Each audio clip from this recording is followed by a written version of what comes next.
দাঁড়াও, সাথে একটু জিজ্ঞেস করবো আছে কি না। দাঁড়াও, সাথে একটু জিজ্ঞেস করি। টাকা নিছো?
আসসালামু আলাইকুম রহমতুল্লাহ।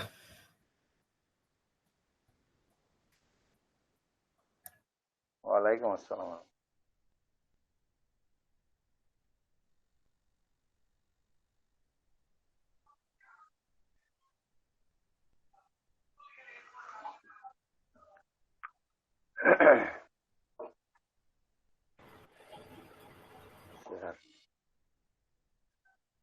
স্যার, আসসালামু আলাইকুম। ওয়ালাইকুম আসসালাম রহমতুল্লাহ।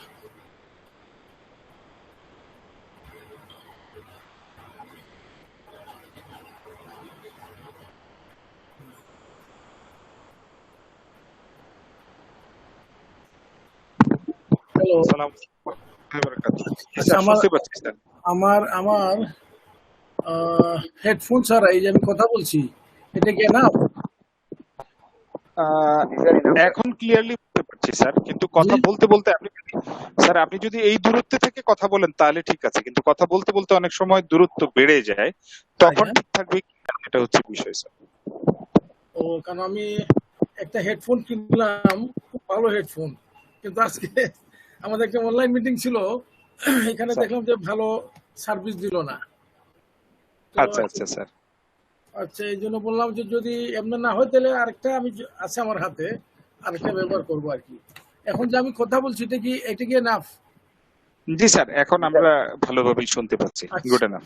আচ্ছা, ঠিক আছে।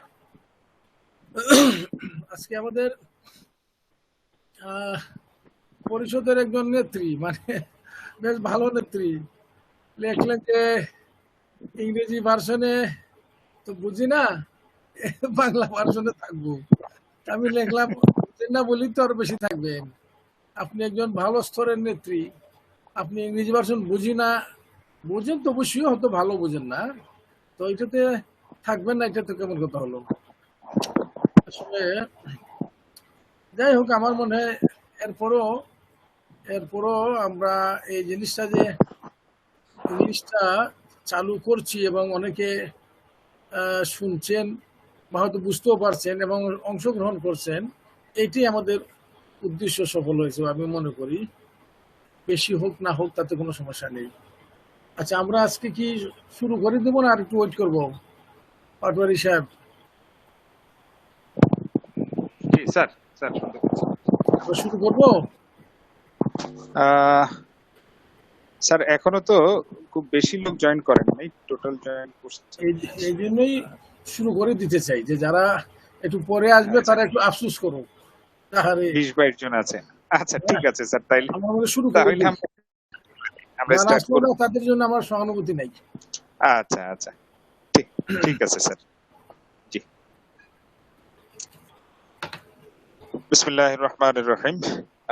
সবাইকে আন্তরিক শুভেচ্ছা অভিনন্দন জানাচ্ছি বাংলাদেশ হোমিওপ্যাথিক পরিষদের পক্ষ থেকে। প্রিয় উপস্থিতি, আপনারা জানেন আমরা প্রতি সপ্তাহে রবিবার এবং বুধবার 2 দিন CHME continuous homeopathic medical education এর আওতায় আমরা আমাদের নিয়মিত অনলাইন ভিত্তিক উচ্চতর এই প্রশিক্ষণ ক্লাসটি পরিচালনা করে আসছি। ধারাবাহিক আলোচনায় আমরা বিষয় নির্ধারণ করে প্রথমে ইংরেজিতে এবং তারপরে আমরা বাংলায় আমাদের এই বিষয়গুলোকে আবারও উপস্থাপন করার চেষ্টা করি। রিপিটেডলি আলোচনায় আমরা বেশ ভালোই উপকৃত হচ্ছি আমি মনে করছি, এবং যারা উপস্থিত হচ্ছেন প্রত্যেকেই যার যার জায়গায় খুব ভালো উপকার পাচ্ছেন।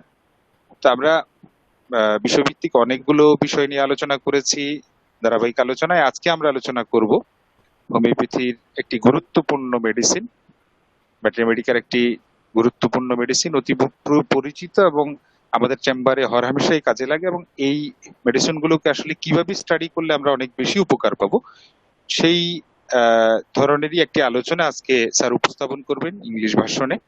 ল্যাকেসিস মেডিসিনটি সর্ববিষ।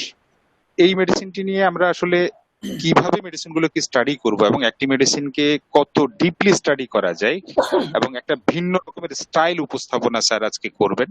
আমার বিশ্বাস আপনারা প্রত্যেকেই উপকৃত হবেন। এর জন্য শুরু থেকেই মনোযোগ দিয়ে উপস্থিত থাকবেন এবং ক্লাসের সৌন্দর্য রক্ষার্থে প্রত্যেকেই যার যার ভিডিও এবং হচ্ছে যে হেডফোন গুলো আমরা মাইক গুলো আমরা মিউট করে রাখবো, এতে যেন ক্লাসের কোনো পার্টিসিপেন্ট আপনার দ্বারা যেন ডিস্টার্ব না করে।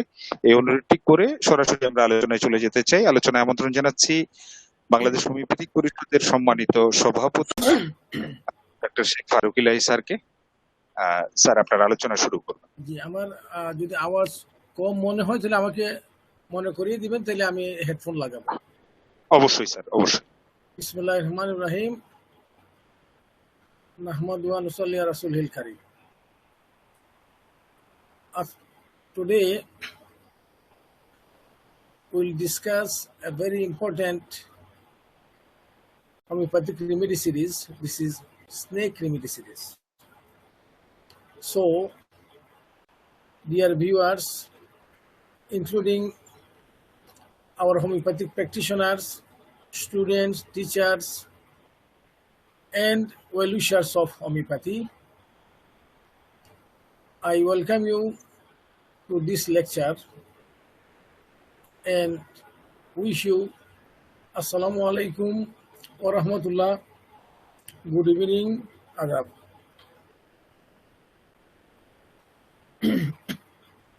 Today, before going to discuss Lakesis in details, I would like to repeat a part of a previous lecture of how to study Materia Medica, homeopathic Materia Medica. I believe this lecture I gave in very beginning, maybe 1.5 years before. So who are present today, maybe a number of you did not listen to that lecture. That's why I am to repeat, because the study of Lakesis will be a long study.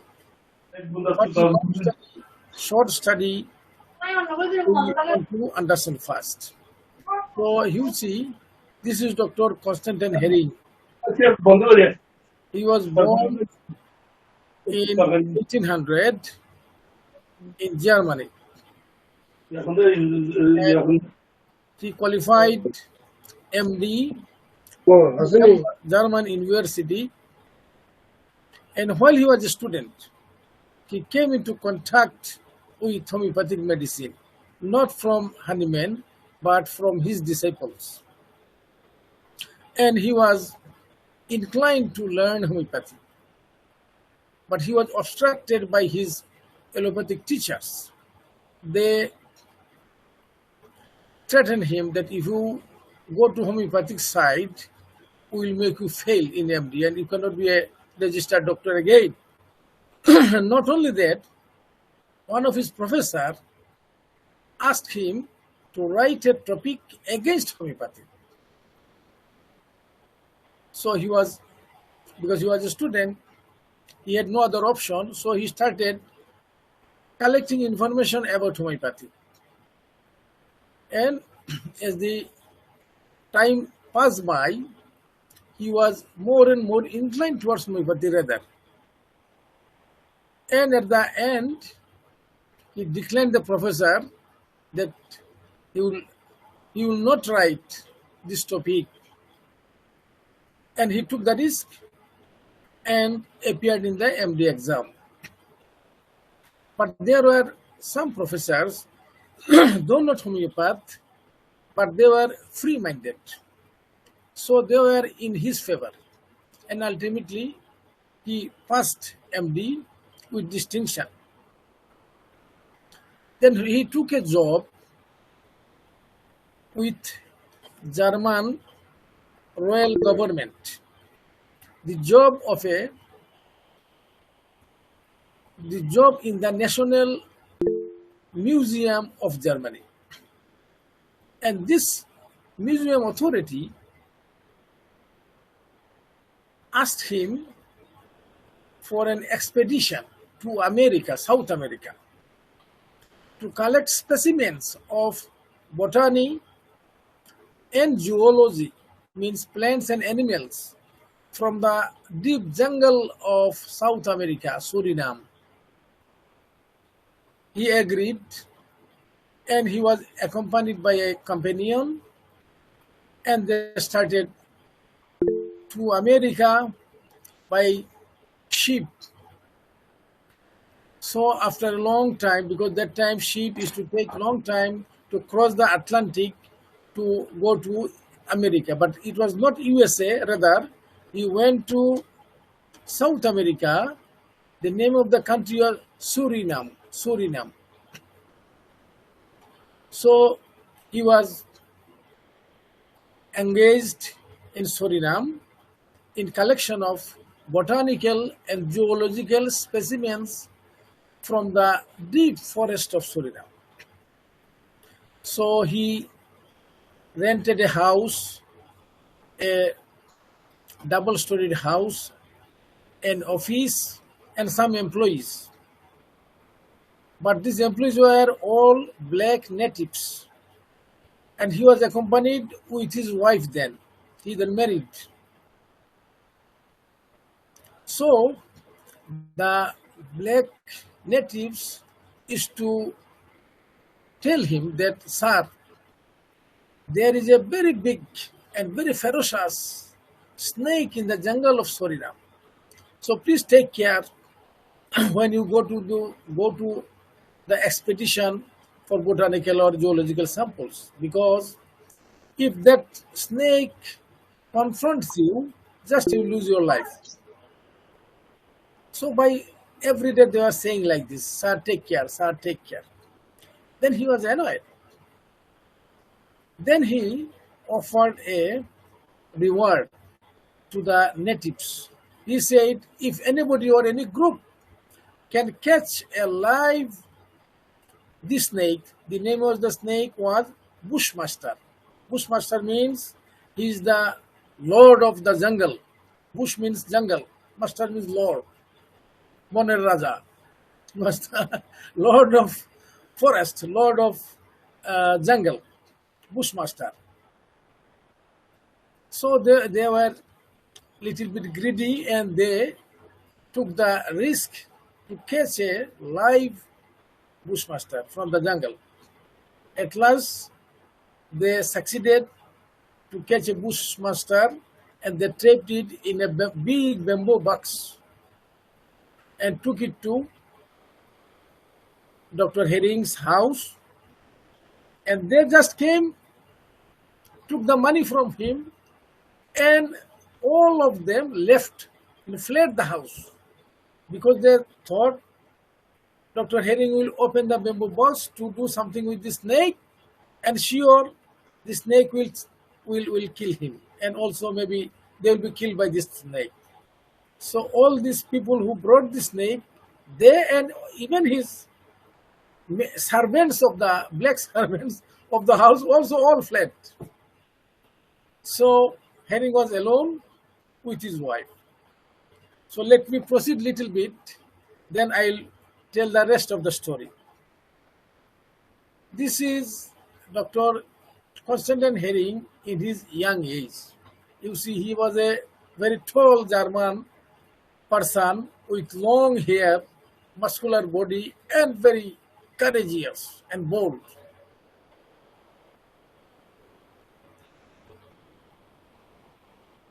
This is Dr. Herring's house in America, in Philadelphia. By that time he became old. We are not going to detail his story and life and work because you can see it elsewhere. We'll only tell the part which is relevant to our study today. So he's now, you just see, he's near 80 years old. He's lying in his library and the study room of his house. That was a three-storied house, and big library was in the second story. And at the end of his practice, he used to retire in this room. At that time, everybody of the household was told that nobody should come and disturb him. He will study and study that time. I am very much greedy to have a big study room like this. I still could not get it because I am living in a flat, but alhamdulillah, inshallah, I'm going to build a house and I am thinking to have a big study room with so many books of homeopathy and medical science, and which will help me in my deep study anytime and any hours of time. You see Dr. Herring. And Dr. Herring, you know, he died at the age of 80 years in 1880. From 1800 to 1880. At the ripened age of 80 years, he was called by a patient to see him in the house. You see, even now, we are not so much old, but still, personally, I don't go to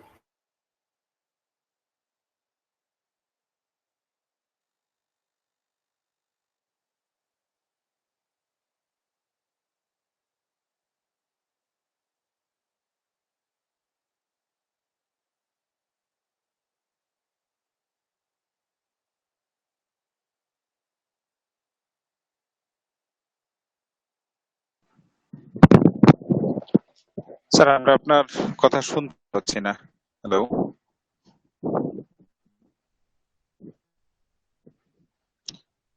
sir, বোধহয় কোনো কারিগরি জটিলতার কারণে আমাদের থেকে বিচ্ছিন্ন হয়ে গেছেন। আমরা একটু অপেক্ষা করি, আশা করি অল্প সময়ের মধ্যেই স্যার আবার আমাদের সাথে যুক্ত হবেন। আমরা তখন আবার আলোচনা কন্টিনিউ করবো ইনশাল্লাহ। আমি স্যারকে একটু ফোনে ট্রাই করছি, কোনো সমস্যা কিনা দেখার চেষ্টা করি।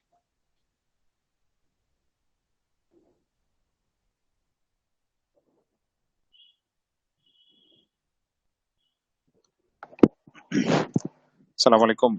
আলাউদ্দিন স্যার আমাদের সাথে যুক্ত হয়েছেন।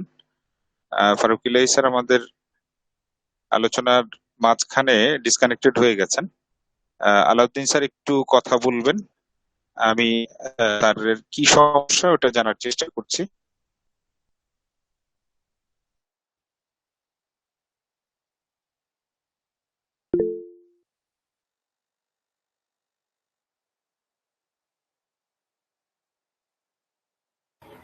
হ্যালো, আমাকে দেখা যাচ্ছে? হ্যালো, দেখা যায় পাওয়া যাচ্ছে, দেখা আমার যায়। আমার আমার কম্পিউটারের সমস্যা হয়ে গেছিল, আমি জাস্ট শুরু করছি। জি জি স্যার স্ক্রিনটা একটু করে দেবেন, স্ক্রিনটা দেখা যাচ্ছে না, আপনাকে দেখা হ্যাঁ যাচ্ছে। হ্যাঁ, না দিচ্ছি, আমি দিচ্ছি। জি, স্যার। দাঁড়া। জি।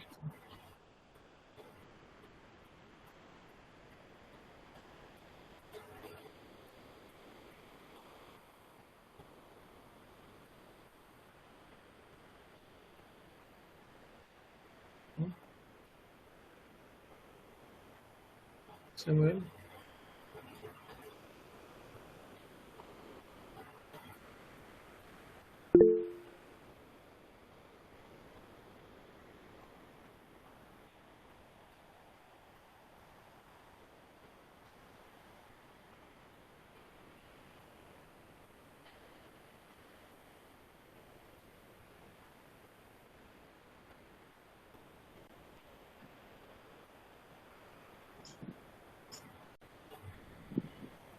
স্যার আমরা প্রেজেন্টেশন দেখতে পাচ্ছি। দেখা যাচ্ছে? হ্যালো। জি স্যার দেখতে পাচ্ছি। দেখতে পাচ্ছি স্যার, আমরা দেখতে পাচ্ছি sir. Okay, fine. Sorry for the disturbance. There was some electric problem in my set, so okay, I am starting again. So this is I told you, this is the study room of Dr. Herring. And Herring had actually a big story in America. He was a German, and he was a very dear student of and dear disciple of Hahnemann. And though German, he became the father of American homeopathy. He was such influential in America. So, before going to say further about Dr. Herring and his expedition of Lachesis, let us little bit study homeopathic materia medica. So,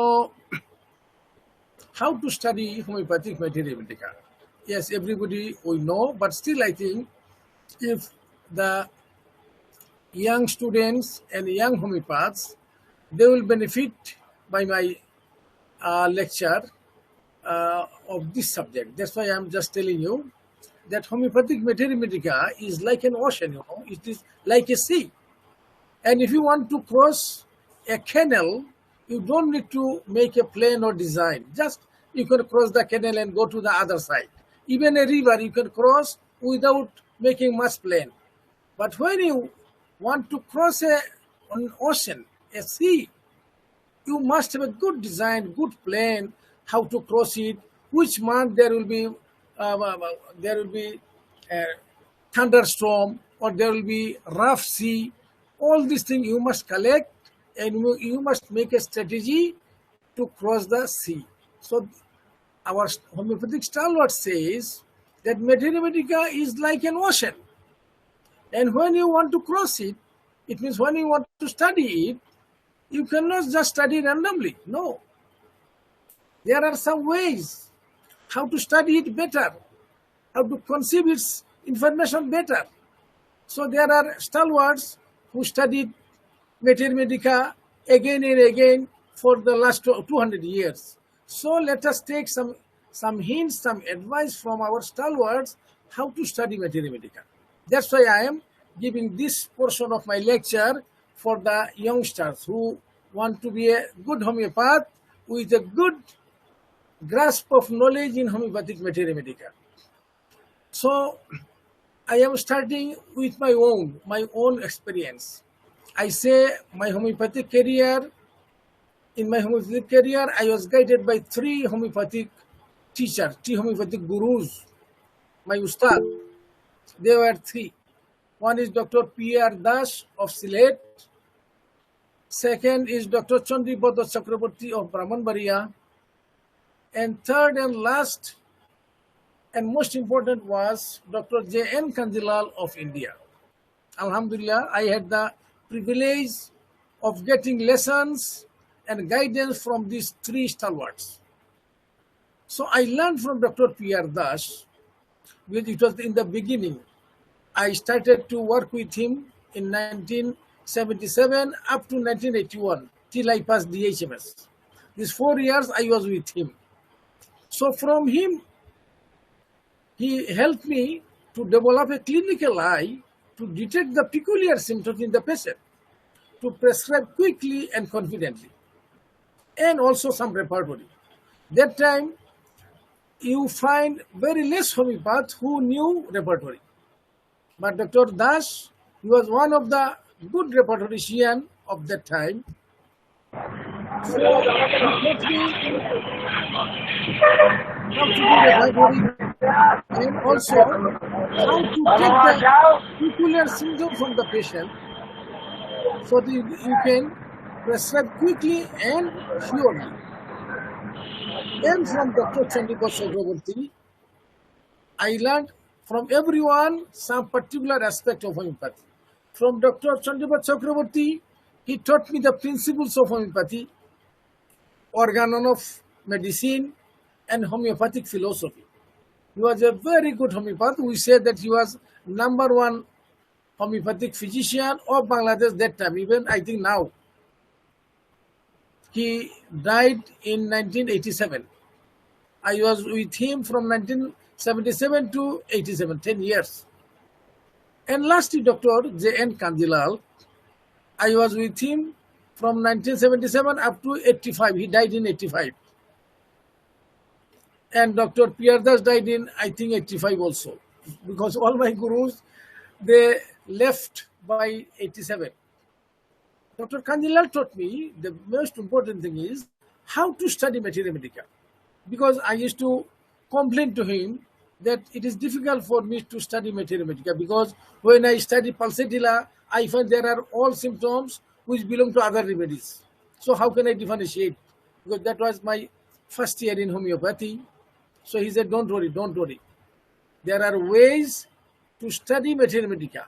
So you follow what I followed in my studenthood or in my early career. So he taught me how to study Materia Medica. This thing I'll share with you today. And also, he encouraged me very much to learn repertory. You see, there were many homeopaths who were using repertory, who were silent over repertory, and who were against repertory. Even Dr. Chandra Chakraborty, he told me not to study repertory much. He said, repertory, better you avoid and study more Materia Medica. He discouraged me even to buy a repertory. But Dr. Kandilal said no. He said, your guru was wrong. You study Materia Medica as well as repertory.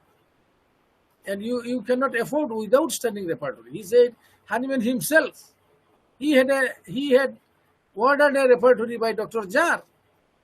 Kent had a repertory and used it. How we not? So it was Dr. Kandilal who stimulated me in the study of repertory. And also he taught me many prescribing techniques. He was a very good homeopath. You know, Dr. Kandilal, he passed his MBBS from Kolkata Medical College in 1936. And by 1942, he became fully converted to a homeopathic doctor. And since then, till his death in 1985, he practiced homeopathy like a stalwart. So, as Dr. Kandilal taught me how to study Materia Medica, I am now going to share with you. He said, you first classify Materia Medica into 3 categories. First category is primary text of Materia Medica. These are called primary text. If you study Dr. J.T. Kent's Materia Medica, you will find sometimes he will say, it was in the text. The text said, it means, text means this thing or this text, particularly the first 4. So these are Dr. Samuel Hahnemann's Materia Medica Pura Volume 1 and 2. Then his Chronic Diseases Volume 1 and 2. Then TFLN, Dr. Timothy F. Allen, Timothy Field Allen. I said once, there are 3 famous or great Allens in homeopathy. One is Dr. T.F. Allen, means Timothy Field Allen. He was famous for his encyclopedia. Then there was J.H. Allen, John Henry Allen. He was famous for chronic miasms. And there are H.C. Allen, who was famous for his keynote prescribing and his book Keynotes, Allen's Keynotes. So Dr. T.F. Allen, he compiled a very big encyclopedia of 12 volumes single-handedly, without the help of others, single-handedly. So big books he compiled from all sorts of proving, he compiled in one single volume. This is Dr. Allen's encyclopedia. Then 4th is Dr. Constantine Herring's Guiding Symptoms of Our Materia Medica, 10 volumes. But I tell you, Dr. Constantine Herring, he could have completed only 4 volumes of Guiding Symptoms during his lifetime. After he died in 1880, he had, He had 11 children. None was homeopath. You see, he had 3 wives, 11 children. None was homeopath. Ken had 3 wives. None of his children became homeopath. So you see, homeopathy survived not hereditary connection, by hereditary connection, by gurus and disciples. So Dr. Constantine Herring had so many disciples, so many students, and homeopathy survived through them. So 2 of his very dear students married 2 of his daughters. So he had son-in-law. One is Dr. C.V. Nar, another is, I forgot the name, I'll tell later on. So they helped, because Dr. Constantine Herring gave the guidelines how to compile his guiding symptoms, and after his death, his son-in-laws and other disciples together they compiled the other 6 volumes. So we are getting now 10 volumes of guiding symptoms of Dr. Constantine Herring. What Herring did, Herring graded the symptoms. You don't find grading in an encyclopedia or in Hahnemann's. But Constantine Herring, for the first time, he graded the symptoms. He graded all the symptoms of materia medica and individual medicine into 4 grades. If you study his book, you find there are two thick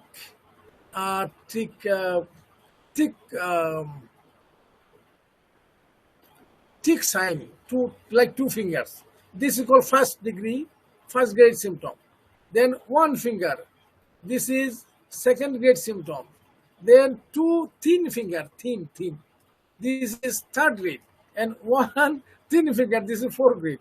So you will find in his book like this: 2 big finger means this is first grade symptom. 1 big finger, second grade symptom. 2 thin finger, 3rd grade symptom, and 1 thin finger, 4th grade symptom. So he gave you some advantage, because if you are in a hurry, okay, you go on studying only first grade and second grade symptoms, then you know the most important symptoms of a medicine. But if you have enough time, okay, go on studying all the grades from grade 1 to grade 4. So this is the contribution of Dr. Constantine Herring, and he edited the random symptoms in an anatomical schema and with concise annotations. So our guru says, particularly Dr. J.N. Kanjilal, he said, Constantine Herring's guiding symptom will be your first book to learn materia medica, and that should be the last book of learning materia medica. Why? I will explain why he said like this. This should be your first book. Why first book? Because if you study Constantine Herring's guiding symptoms and see its symptoms, see the symptoms of pulsatilla, then you know these are the most important symptoms of homeopathic materia medica. Now, if you study any other materia medica afterwards, and you find a symptom not present in Herring's guiding symptom, so you can watch this symptom with confusion, with doubt. So he said, if you study Constantine Herring, you find the most definitive symptoms of Hahnemann's materia medica. So afterwards, if you study another materia medica, you can see the important symptoms from that book only, and which are not present in Constantine Herring, you may learn or may not learn. Then we find Richard Hughes. Richard Hughes was also a big stalwart of Britain. Though he had some confrontation with Hahnemann's idea, but Kanjilal said he was a big stalwart. Don't criticize him much. You criticize what you don't like, okay, but you don't criticize him wholly, because he had very good or very important contribution to homeopathy. That's why you must appreciate this part, and you can take from Hughes what is not confronting Hahnemann, okay. So he had 2 important books. One is called Pharmacodynamics, Very important books. If we study a new drug, before studying other, we go to pharmacodynamics of Richard Hughes. Why? Because Richard Hughes, in a short, he said the development of this medicine from Hahnemann up till now. So you find a chronological order of development of a particular medicine. Then he wrote also one encyclopedia like TFLN. This is called Cyclopedia of Drug Pathogenesis. It has 4 volumes. But the problem is that Dr. Richard Hughes, he did not like Hahnemann's symptoms proved with very high potency. By 30, he said no. These sort of symptoms, these are not dependable symptoms. So which symptom came out by lower potency, these are most definitive. So there is a controversy, we are not going to that one. That's why if you study his Cyclopedia of Drug Pathogenesis, you find mostly the symptoms elucidated by lower potency, but also it's a good book. Then Dr. J.H. Clark, A Dictionary of Practical Materia Medica. Dr. J.H. Clark, you know, he is one of the 7 pillars of homeopathy. He is a British homeopath. So what he did, he just, this is an, you can say, he edited so many materia medica books, and he compiled 3 volumes of Practical Materia Medica. This is a nice book. And he wrote what you see. First, a general description of the medicine, and then all the medicine in anatomical schema: head, eye, stomach, abdomen, like this, like this. So if you don't study this anatomical schema of Materia Medica, but only study the first general description of the medicine, this is a very good one. And you will find so much idea from Clark's Practical Materia Medica, like this. So these 6 books, these are called primary texts of Materia Medica. All other homeopathic books written afterwards, they took their information, their data, their symptoms from these 6 books and wrote the books. So let us see what is the secondary text of Materia Medica. These are called secondary text of Materia Medica. Means this Materia Medica has been written by these authors. They are also stalwart of homeopathy, but they took all the information. These are not primary books. These are not basic books. They took all the symptoms from the primary texts, but they presented the medicine in some particular way so that the readers can understand the medicine well. So first one we see Dr. Carroll Dunham. He was a very big guy. He was a direct student of Dr. von Boningen, though he was American and he was president of American Institute of Homeopathy. He was a big shot in world homeopathy that time. He wrote a book. It is like this size. This is called Lectures on Materia Medica. This is a very good book. It is available with Bijon Publisher. You can buy and see. But this is secondary text, I say. Then even Dr. Hughes, as I told you, he wrote Cyclopedia of Drug Pathogenesis, details, but a smaller book. Its name is A Manual of Pharmacodynamics. This is a gem. Those who can study in English, I tell you to buy a copy of Manual of Pharmacodynamics and try to study medicine from here also. You will find many more information which you don't find elsewhere. Then a book by E. A. Farrington, Clinical Materia Medica. He has 2 books. One is Clinical Materia Medica, another is Comparative Materia Medica. But this one is more famous. Clinical Medica of E. A. Farrington. I tell you, E. A. Farrington was a direct student of Dr. Constantine Herring. And his elder brother was also MD from Philadelphia Medical College. And by his stimulation, he was interested in homeopathy and studied in Homeopathic Medical College and became an MD.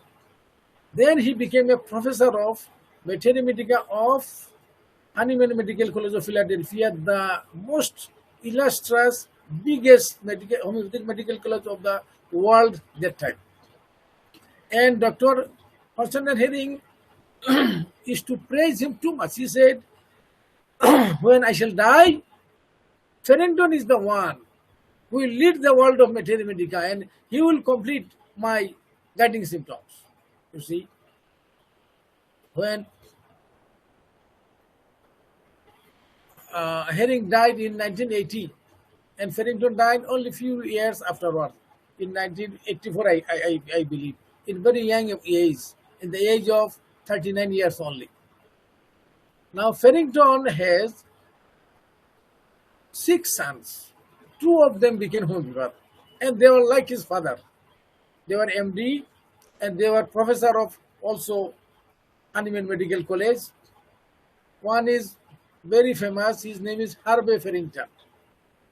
Harvey Farrington wrote a book named Homeopathy and Homeopathic Prescribing for Postgraduate Students. This book is available also. This is a very good book, very, very good book.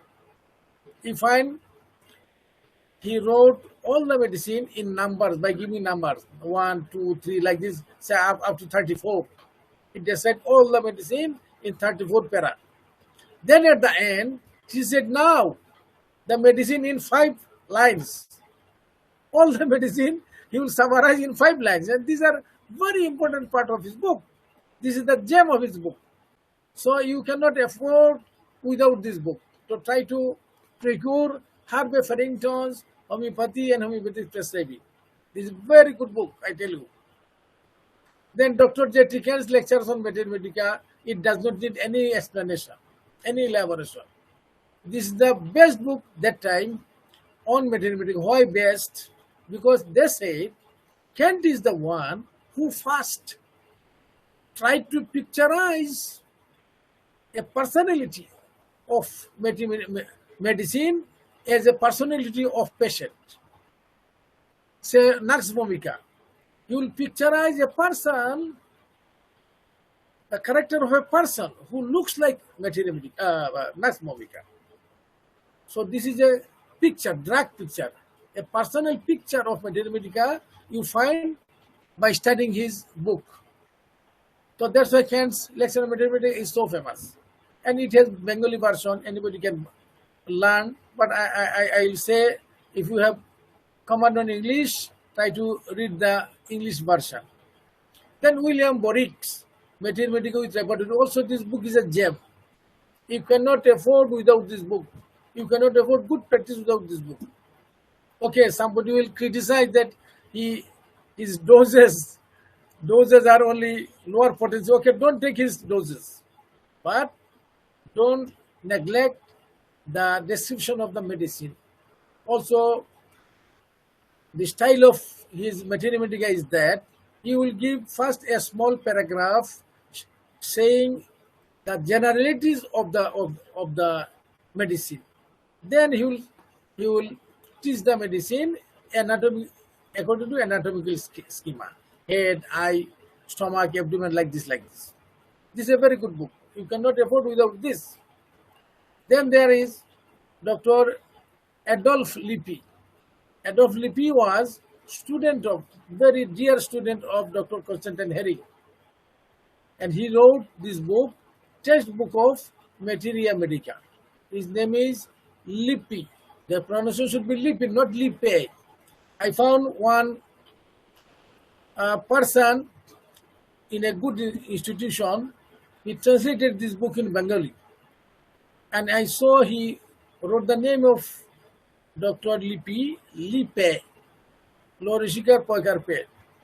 I said, it is wrong, because you must give correct pronunciation of the doctor itself, because you translated a book and you wrote Dr. Lippe. No, it gives a bad idea. So if it is possible, you change it. But I think he was not happy with me. But this is the thing. His name is Lippi. You see, there is particular pronunciation like Charles Rawi, R-A-W-E. How can you pronounce R-A-W-E? Somebody will pronounce Roe, Charles Roe, this and that. No, you'll have to follow the Americans, the way they pronounce. That is Charles Rowe, William Borick. We say Borick, no, not Borick. Borick, William Borick. This is the pronunciation. Then E.B. Nash. Nash's Leaders in Homeopathic Therapeutics. Also, it does not need any explanation because everybody studied this small book so splendidly written by his by giving his own experience in its page. But they say this is the elaboration of H.C. Allen's Keynotes of Materia Medica. They were friends. So H.C. Allen's Keynotes of Materia Medica is the smallest book, and Ibn Nash based this book and gave his experience and made this book Leaders in Homeopathic Therapeutics. Now you come to H.C. Allen, Keynotes of Materia Medica. It is a just small book, but believe me, all the stalwarts of homeopathy, they were of high praise of this book. They said H.C. Allen's Keynotes of Materia Medica is the essence of Dr. Constantine Herring's Guiding Symptoms of Materia Medica. Guiding Symptoms of Materia Medica, you see, 10 volumes, big volumes. And this is a small book. But if you study Pulsatilla from Guiding Symptoms, then you study Pulsatilla from H.C. Allen's Keynotes, maybe in 1.5 pages, you find the gem or essence of Guiding Symptoms in this small book. So you cannot afford without studying this book. So please study this book in English because there are some Bengali translation are not good. Because the meaning, every word is a very meaningful word. Then Dr. H.N. Guernsey was very famous. Guernsey was younger friend of Herring. Dr. H.N. Guernsey was a very big homeopath. And he was a professor of homeopathic practice in gynecology of Hahnemann Medical College of Philadelphia. So he was younger colleague of Dr. Herring. So he wrote this book, also these Keynotes of Materia Medica. So these two keynotes are very famous in homeopathic literature. So all my aged and experienced viewers in this class, sure they know this is only futile to tell to you, but this I am telling to the younger doctors that Dr. H.C. Allen's Keynotes of Materia Medica and Guernsey Keynotes, you cannot afford without studying these two small books. So please study. So these are all secondary texts of Materia Medica. Now let us go tertiary texts of Materia Medica. Tertiary, what does it mean?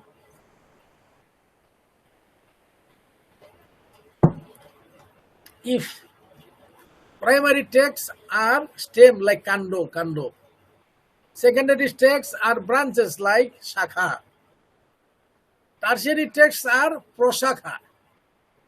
It means those who wrote tertiary Materia Medica, they took their information from the secondary text, not from primary text. They will give you reference from the secondary text.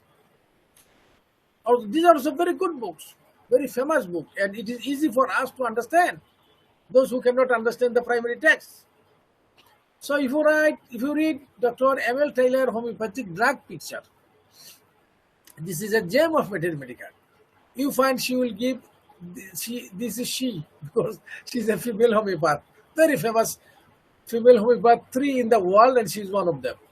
Dr. M.L. Taylor, she was a consultant and professor of Royal London Homeopathic Hospital.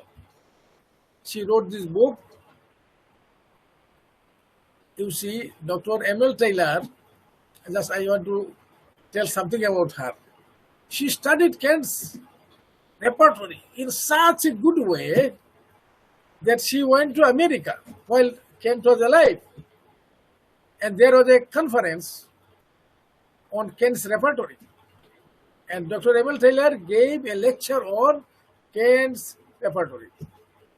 That Kant in his part lecture, he praised Dr. Emil Taylor. That, oh my God, this guy, she studied my repertory and she knows my repertory more than me, it seems. Because she showed the weakness of Kant's repertory. He said, these are your weakness. These are the strength, this and that, like this. So she was a very big guy, Dr. Emil Taylor. So she wrote these books. You find, first she will write what Kant said, what that doctor said, what Farrington said, that, 5, 6 doctors. And at the end, she will write, in my view, this is this. So this sort of books are very good. Because you are getting in his book the views of other big stalwarts as well as her own views. So you cannot afford without this book. Who did not read this book, I feel pity for you. So don't miss this book. This one you buy and study.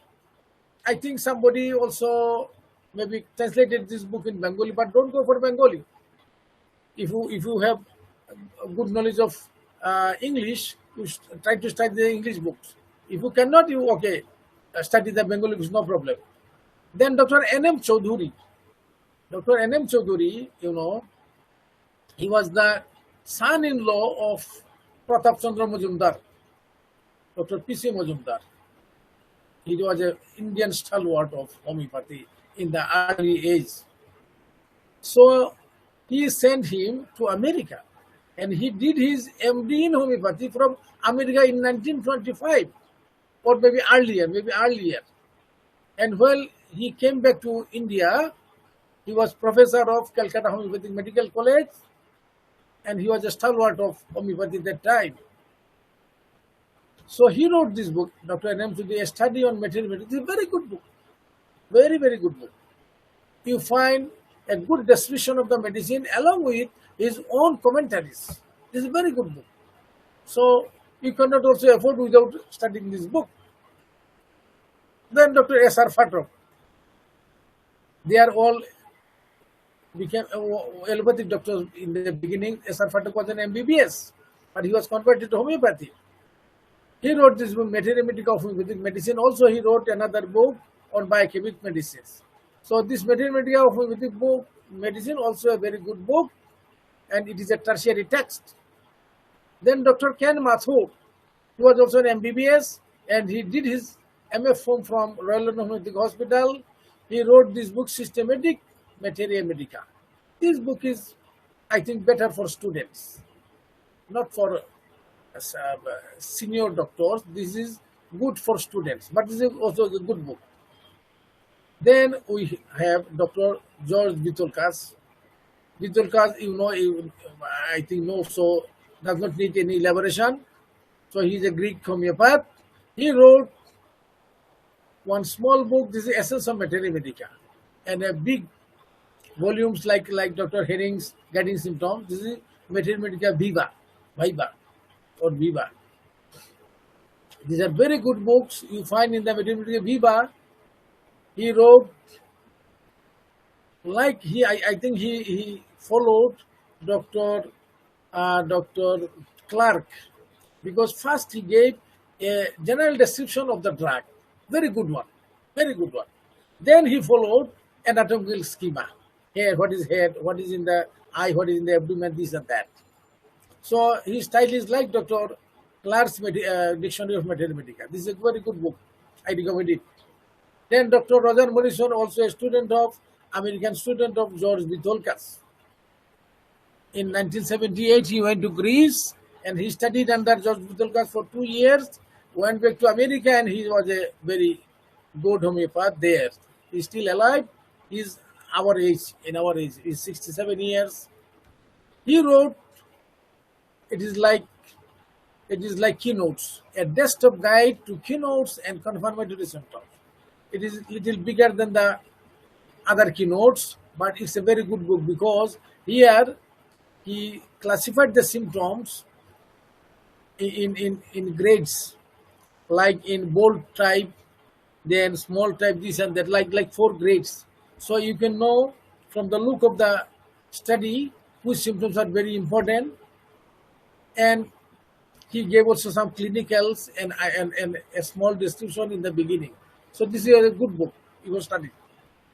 Then Rajan Shankaran. Rajan Shankaran is younger than me by 4 years. He was disciple of Dr. Jain Khanjelwal also. And I talked to him in Calcutta, and he was so much praising Dr. Khanjelwal like anything. But what I say, Dr. Rajan Shankaran, though he's a genius on his part, but he deviated little bit from the path of Hahnemann. He developed another system. He goes with Hahnemann, say 10 steps, but the last 2 steps he deviates to his own revelation. But that's okay. This is called sensation method. You may read or may not read sensation method, but don't miss reading his small book, Soul of Remedies. It is like other keynote books. It's a keynote books, and it is very important. Very good. Small book, but very good. You can study a medicine in little time from this book. Then there are 2 books, though my gurus, Dr. Khanjelwal and others, they never recommended this book, and I did not read in my early period these books. Only afterwards, long afterwards, I find that other people are studying. Then I bought and I saw these books, and I read also. But if you don't have command on English, okay, you can read this book. These are 2 good books, I'll say. Rabindranath Bandyopadhyay, Oshod Parichaya, and Nilmani Ghatak, 3 volumes. I think the 3rd volume not written by him. He wrote only the first 2, but these 2 books are good also. But these are all tertiary texts. You find Nilmani Ghatak will say, oh, Dr. Kent said, Dr. Farrington said, Dr. Adar said, Nash said. It means they took their information from the secondary texts. So if you can read secondary texts by yourself, and even the primary text, no need to pursue these books. But if you cannot, okay, this book will help you. So these are the categories of Materia Medica, categorized by our stalwarts to make our study easier and step by step. Now, little bit here. Principal lessons to learn from Materia Medica. Okay, if I want to study a new drug, say Pulsatilla. So what I learn from the Materia Medica? In a book of Materia Medica, what I search for? So these are the things. You must learn the source of the drug and the related history. Okay, it is sepia. You should know where from the sepia came. And also there are good stories how sepia was revealed to Hahnemann, and he was interested to make the proving. If you study Thuja, you should know where from Thuja came and related history. That history means with many medicines there are history how the prover or even Hahnemann was interested to study this medicine.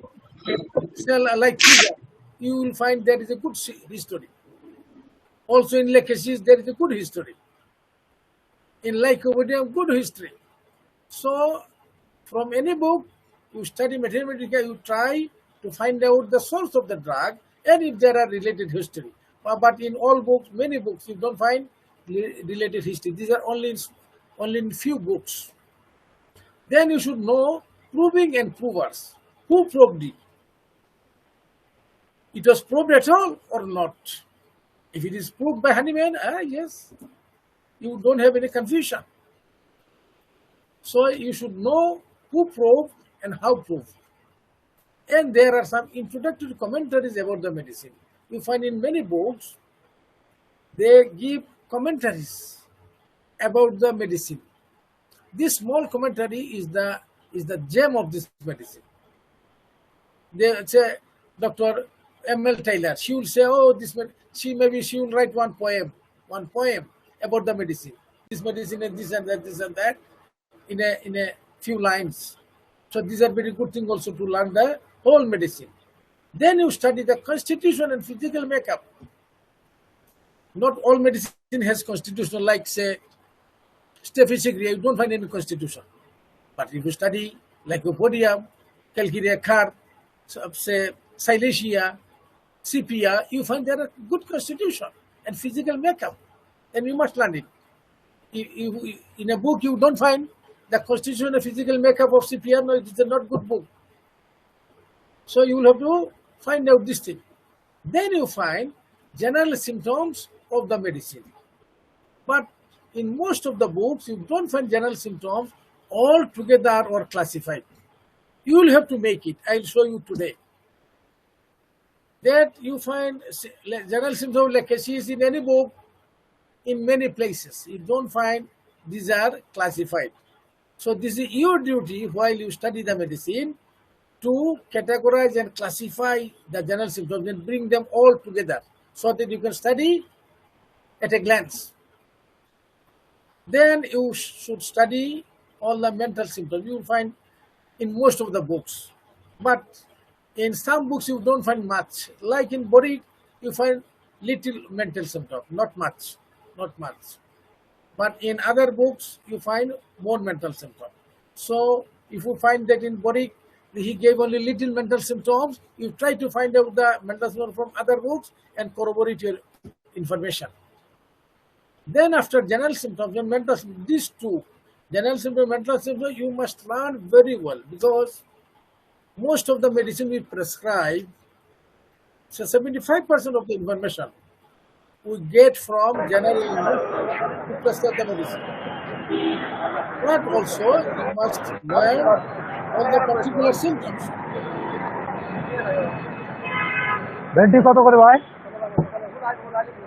You have to study particular symptoms. It means you study the symptom by anatomical schema. What are the symptoms of the head, what are the symptoms of the eye, ear, and throat, stomach, abdomen, and genitalia, and this and that. But here you note only the peculiar symptoms, not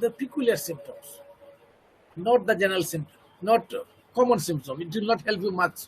Only important and uncommon symptoms.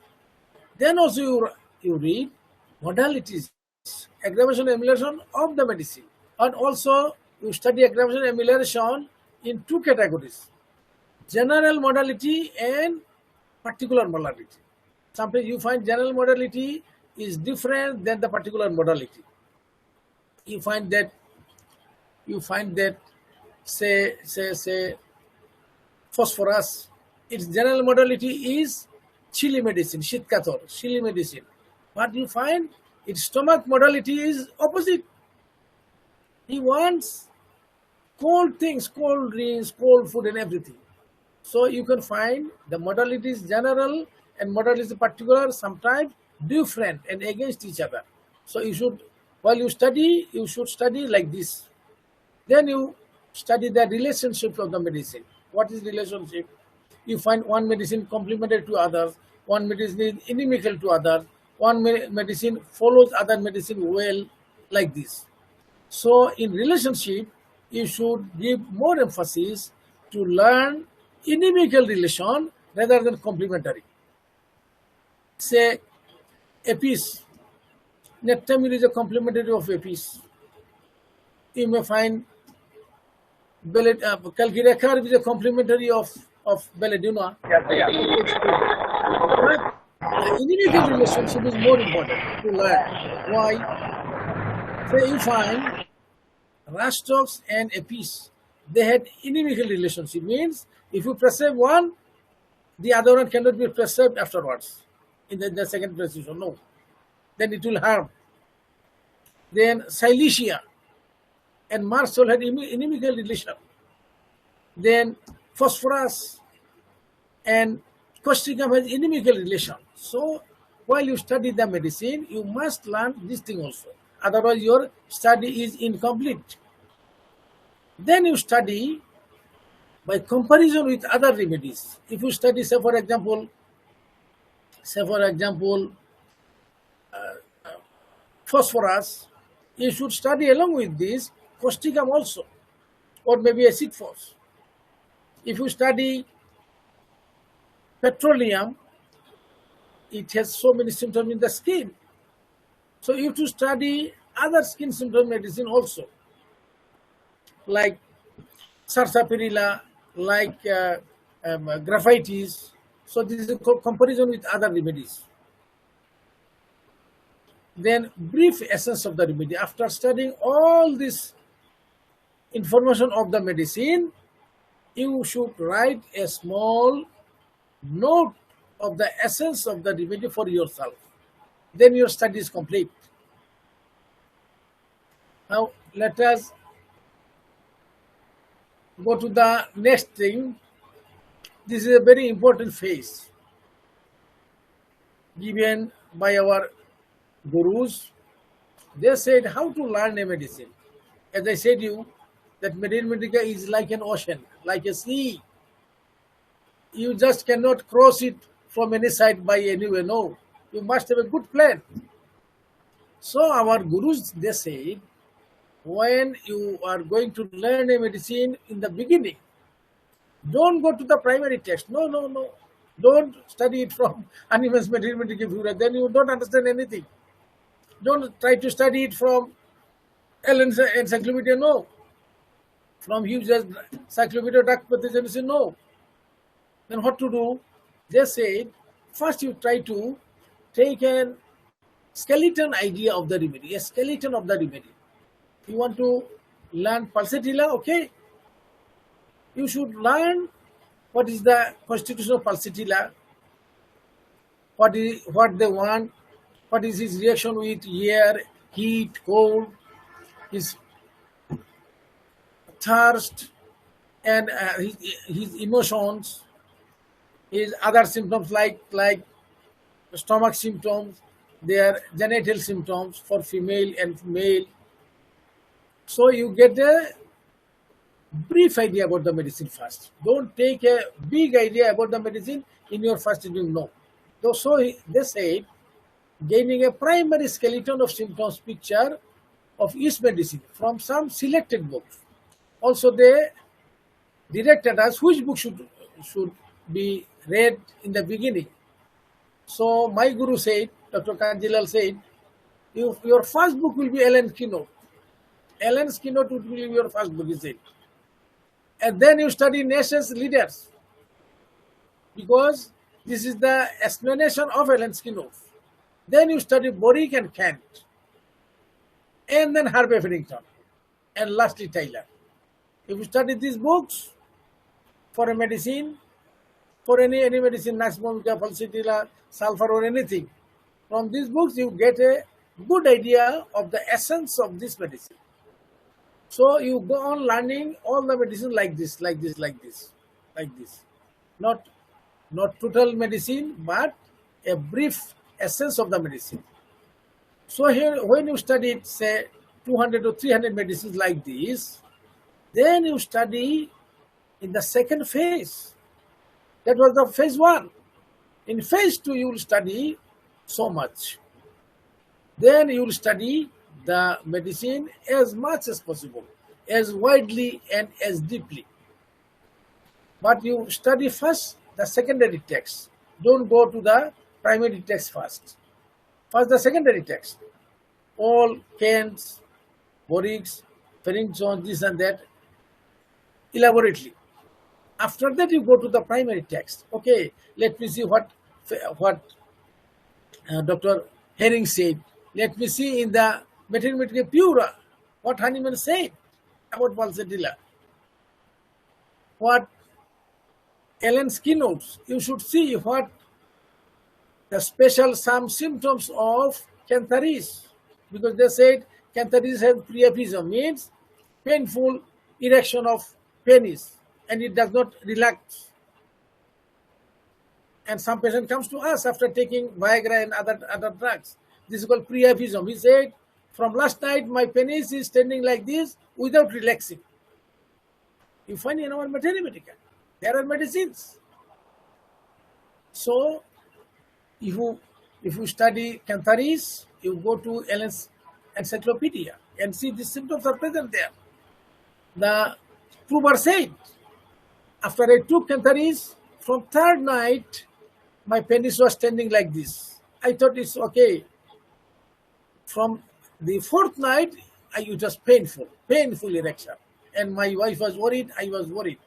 Then I went to the doctor who was prescribing the medicine, then he stopped it. So you see, in some symptom, we'll have to, I don't tell you to read all encyclopedia of LS, no, but selected parts to be studied from there, and then you find an idea who prove these symptoms with what potency and this and that. And then after studying secondary text and primary text, you also work out all the important symptoms of that particular medicine, say pulsatilla. It's rubrics from repertory. You find out the rubrics from repertory. Okay, pulsatilla said he cannot stay in warm room, closed room. He wants open air. Find out the repertory rubrics in repertory, cancer repertory. If say that, say for example, Kelly Carb, that he has aggravation at 3 to 4 a.m. after midnight. He has aggravation of respiratory distress, and he'll have to get up and sit and bending forwards. Okay, you find out these symptoms and rubrics in the repertory. You go to the repertory in the chapter of respiration, go to night, midnight, after 3 to 4, and you find sitting up amyloid. So your confidence will be more.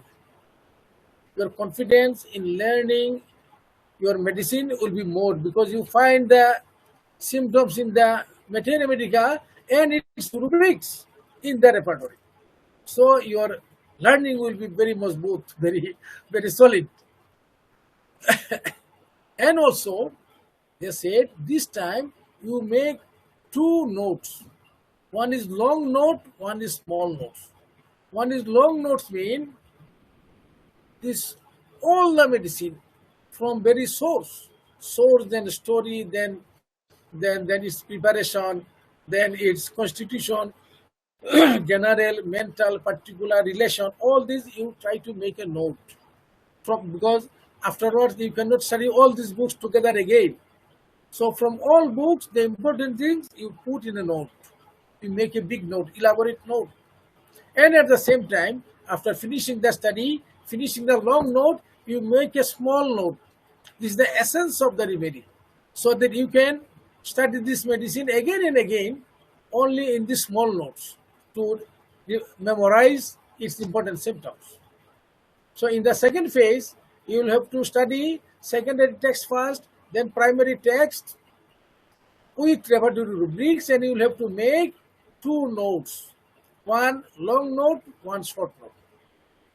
Then you come to phase 3, your study of materia medica. What is phase 3? That okay, you now studied all the medicines, skeleton picture and details picture. Now you learned everything. But you will find only after a few months or maybe 1 year, you forget so many things of all the medicines. You would think, okay, lobelia inflata. Oh, you don't find even a single symptom of lobelia inflata in your mind. Gone, everything gone. So what to do then? Because there are so many medicines. And how many medicines you will have to learn? I gave this lecture in previous one. I'm not going to repeat here again. So it is said, if you are an experienced homeopath and you practice in the capital of the country, and many patients come from far places, and you have to treat many complicated patients, very chronic patients. In such position, they say, you must have to learn at least 200 large remedy. What is large remedy again? I'm not going to tell it here. 200 large remedy, big remedies. At least 150 small remedies. And another 100, no, medium remedies. And another 100 small remedies. Large remedy, medium remedies, small remedies. So 300 to 500 medicine. 300 to 500 remedies should be in your told. Now, how to keep all this information in your mind? Our mind is not very good sometimes. We are forgetful. That's why they say, after all this, you go on restudying all the medicine learned every year. Dr. Kanjalal used to tell me, keep your Allen Skin notes with you and learn one medicine every day. Because this is very small book, only 1.5 page or 2 page of medicine. He said, from beginning to end, go on studying Allen Skin notes every day, at least one medicine every day. So by 1 year, you will study 350 medicines, or at least 300 medicines. Then next year again, next year again, next year again. If you go on studying like this, then all you learned in the phase 1, phase 2 will become alive in your mind. And what has gone, what is dead, you find by repertory. After studying all this, you find that all the information are not remaining in your mind still. But that thing, okay, you can compensate by repertory. By repertorizing the case, you can find this thing. So ultimately, you will have a command on, say, 300 to 500 medicines. With the command in repertory, you can handle all the symptoms of the patient and the symptoms of the medicine to find similar. So I think, yeah. So this is my lecture on study of materia medica. I wanted to give it in the beginning of lectures. Why? Because I thought many of the new participants in our lecture, they did not find this lecture beforehand, because this one I gave maybe before 1.5 years ago. So I hope this will help you how to study materia medica. I told you materia medica is like an ocean or sea. So you must have good strategy, advice from the seniors, from the stalwarts, how to study and how to retain the information in your head, in your mind, so that you can reproduce while you practice in the selection of remedy for a patient. Now, some words only on lecacies, then we will finish in 10:30. Only 10 minutes give me.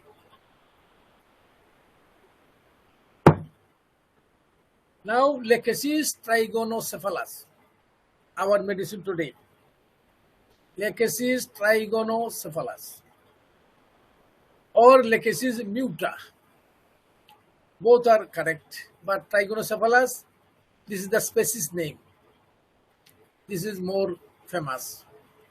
So while we study a medicine, you see, we also know synonyms. This is called synonyms. Synonym means other similar names. So its book name is Lecasis trigonocephalus. Its synonym is Lecasis muta. Then there are common names, because these are Latinic names. But there are common names of a medicine in the locality. So its name is Bushmaster. Lecasis name is Bushmaster in Suriname, in South America. Or they say Surucucu snake, Surucucu. Why Surucucu? Because they say, there is a saying, this snake, while in jungle, lying in the jungle, he will sing Surucucu, Surucucu, Surucucu, Surucucu by this sound. That's why the local people called it Surucucu snake. Okay? Then its natural order is Ophidia. Okay. Now, we have many snake remedies, but the most important are these 6 here. And I hope to study all these 6 in this class, one by one. And I hope if everybody here in this class, you follow our class and attend our class, you will never repent that you have lost the time in futile works. No, you will be much benefited, because we will discuss the medicine in details. Maybe some information you did not hear before anywhere. So please try to attend the class every day. Don't miss any week. So these 6 medicines we'll study here. The first one is Lachesis trigonocephalus. This is called lens-headed viper, proved by Dr. Herring in 1828, while Herring was only 28 years old. We'll say the details afterwards, only name now. Then there is another one, Crotellus horridus. This is called rattlesnake. This is also very poisonous snake. This is proved by Dr. Muir. Then Naja tripudians. This is Indian snake. Naja tripudians. This is called Indian cobra. The cobra. In our Sylhet, this is called Alot Shap. Alot Shap, this cobra. Indian cobra. This is proved by Dr. Russell and Stoke. Then another very poisonous snake, Elaps corallinus. We use all this medicine, and we'll tell you. We use Naja, of course, Crotellus, of course, Lachesis, of course, Bothros, of course, because in many cases of thrombophlebitis, in thrombotic disorders, we need this Vipera, Bothros like this. So I hope you will also learn with us if you want to study. So this Elaps corallinus, this is Brazilian. It is available in Brazil, Brazilian coral snake. This is proved by Dr. Murray and Lippi. Dr. Murray and Lippi. There you see, Murray. Somebody will pronounce Muir, not Muir. This is Murray. This is not Lippi, as that guy, he translated Lippe. No, this is not Lippe, Lippi. Then Bothrops, very good drug. Bothrops lanceolatus. Also, there is a proving. This is called Farde lens of the island of Martinique. Martinique Island has this snake. This is proved by Dr. Charles Ozanam. Then Vipera torba or Berus. This is also very toxic or poisonous drugs, but it is not proved in Hahnemannian way. But its symptoms are collected from its toxic symptomatology from the patients themselves. So these 6 drugs, I show you the photos, then we'll stop the class today. This is Lachesis trigonocephalus. This is 12 feet long, and they say its body is like the big thigh of a big man. Thigh of a big man. This is so big. So you can imagine how big this this snake, and it is very ferocious because other snake will flee when he will see a man. He will see a person, the snake will flee. But this one, no. It is aggressive. He will attack you without provocation. This is ferocious. Lachesis trigonocephalus. This is Crotellus horridus.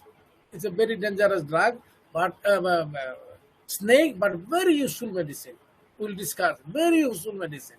Crotellus horridus. This is the Alot Shap in Sylhet. This is Naja tripudians, the Indian cobra.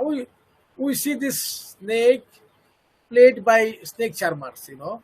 This is Naja tripudian. Very good drug for various heart diseases. This is congenital heart disease and many valve disorders. Very important drug. We use it in many patients. We will discuss afterwards. Let me see the photos first. This is called Elaps corallinus. Also very dangerous drug. Very dangerous drug. And very dangerous drug, snake means very good medicine.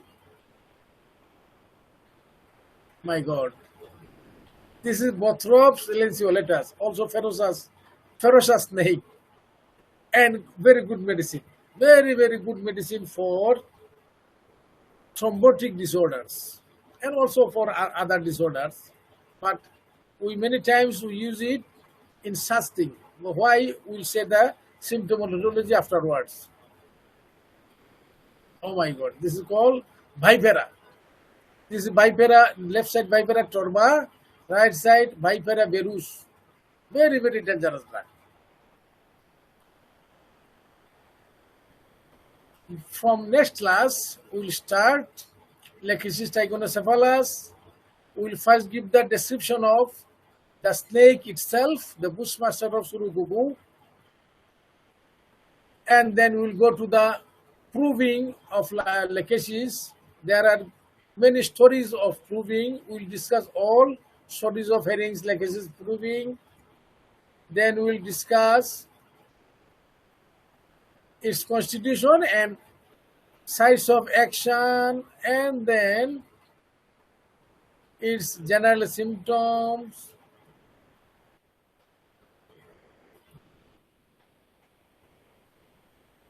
You see here, I put all the information together so that you find the information given by all authors in a single piece. So this, you'll have to do it for yourself. And this is a long study. As I said to you, this is my long study of Materia Medica. And also I have short study of this one. We'll see afterwards. These are all general symptoms going, general, categorized. Then we'll come to the symptoms of mind and so on, inshallah. Okay, let me finish today here because I did not give you any time for rest. So please excuse me for talking so much about the lecture. I hope you get some information from this lecture. If the younger students and practitioners, if they are benefited from my lecture, if they get a guidelines which I got from my gurus, then I think you'll be benefited in studying homeopathic Materia Medica and studying homeopathic system of medicine itself and to become a good practitioner, inshallah. Okay, thank you very much. Assalamu alaikum. I give the microphone to Dr. Anwar Patwari. You can take some questions, everybody's, and we'll finish at before 11 o'clock. Okay, thank you very much. Yeah, thank you very much for your very excellent presentation. আমাদের উপস্থিত participant যারা আছেন তাদের উদ্দেশ্যে বলছি, আপনাদের যদি আজকের আলোচনার উপরে কোনো মন্তব্য অথবা প্রশ্ন কোনো কিছু যদি আপনাদের থাকে অথবা কোনো বিষয় বুঝতে যদি একটু অসুবিধা হয় সেটাও আপনারা বলতে পারেন। স্যার আবারও আপনাদেরকে সে বিষয়ে বলবেন এবং আমরা আশা করি 11টার মধ্যেই ক্লাসটা শেষ করতে পারবো। আপনাদের যদি কোনো মন্তব্য থাকে হ্যান্ড রাইজ করলে আমাদের নামগুলো ঘোষণা করতে সুবিধা হবে। কেউ যদি কোনো প্রশ্ন বা মন্তব্য করতে চান হ্যান্ড রাইজ করে আপনারা আপনাদের মন্তব্যগুলো করতে পারেন। প্রথমেই হ্যান্ড রাইজ করেছেন আরিফুল ইসলাম, জি আপনার মাইককে আনমিউট করে প্রশ্নটি করবেন।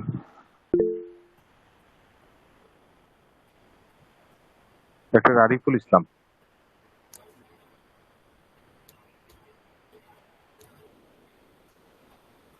আরিফুল ইসলাম, আপনাকে আমরা শুনতে পাচ্ছি না। যদি আপনি প্রশ্ন করতে না চান তাহলে হ্যান্ডটি করবেন, অথবা যদি কারিগরি কোনো সমস্যা হয় তাহলে ক্লাস থেকে ডিসকানেক্টেড হয়ে আবার রিকানেক্ট করলে আশা করি আপনি আপনার কথা আমরা শুনতে পাবো। হ্যাঁ স্যার, স্যার আমি ওই ডিএইচএমএস জাকির হোসেন মেডিকেলের প্রথম বর্ষের স্টুডেন্ট। তো ইংলিশ ভার্সন স্যার বইগুলা কিভাবে পড়া যাবে? যে ইংলিশ ভার্সন স্যার বইগুলোর নাম বলতেন ওই বইগুলা। আর মূলত স্যার আমি এমনি এমবিবিএস না হওয়াতে আসলে ডিএইচএমএস আসছি। তো এখন ইংলিশ ভার্সন আমাদের পাঠ্যক্রমে বা সিলেবাসে নাই বা কলেজে পড়ানো হয় না। ইংলিশ বুকগুলোর উপর কিভাবে দখল নেওয়া যায় বা একটু পড়ার গাইডলাইনটা যদি একটু বলে দেন ফার্স্ট ইয়ার স্টুডেন্ট হিসেবে।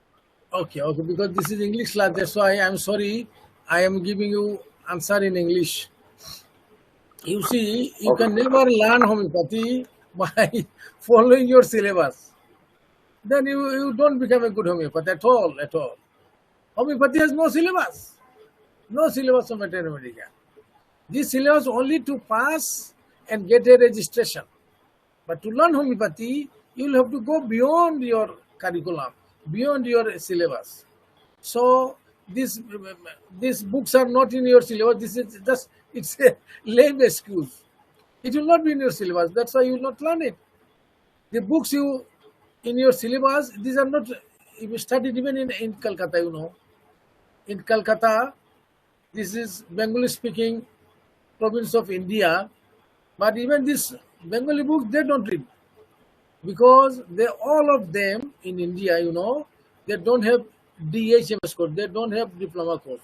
All are BHMS course since long time. That's why they study from the university all the English books. And that's why you will find the Indian doctors, they are teaching homeopathy all over the world now. India has become what America was in later part of 19th century. Why? Because they study it in English. And they study it from the original books. Their knowledge is higher than you. You are limited in your syllabus. You are saying these are not included in my syllabus. How you do expect it?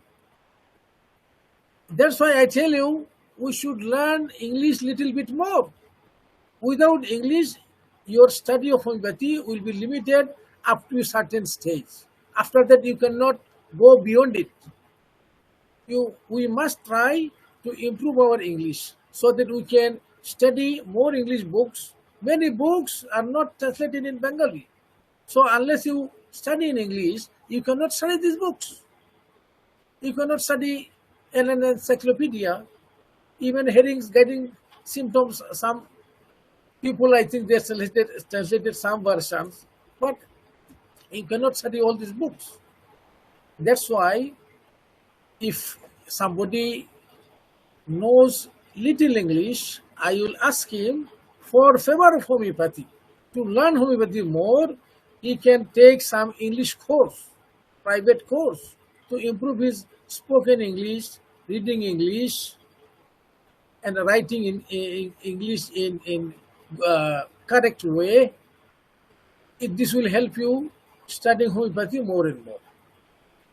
And what I said, the name of the books, all are available with Vision Publishers. Some books not available, these are European books. But most are available with Vision Publishers. Thank you very much. Thank you. এখন প্রশ্নটি করবেন doctor Mridul কান্তি দে, আমাদের homeopathic পরিষদের সম্মানিত vice president Chittagong থেকে। Doctor Mridul কান্তি দে, sir আপনার মাইকটি unmute করে প্রশ্নটি করবেন।